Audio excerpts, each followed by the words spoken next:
Welcome to the Tech Egg. Don't get scrambled. Enjoy the video. Hello everyone. In this video I will explain how to program your Dodge Caravan key fob. Before we start, please gather all the key fobs you intend to program, including any that already work. It is also important to ensure your vehicle's battery is fully charged, as a weak battery can interrupt the process. This self-programming method usually requires you to have at least one functional key fob to initiate the sequence. To begin, sit in the driver's seat, ensuring all doors are closed and your seatbelt is on. Insert a key into the ignition and turn it to the on position, just before cranking the engine. Now, press and hold the unlock button on a working remote for about 4 to 10 seconds.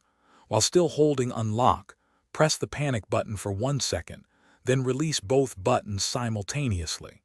You should hear a chime within 3 seconds, confirming you've entered programming mode. Once you hear the first chime, you have 30 seconds to program your remotes. Press any button on the same remote you used to enter programming mode. You will hear another chime, indicating it's successfully programmed. For any additional key fobs, simply press any button on the next new remote within 30 seconds. Each time, a chime will confirm successful programming.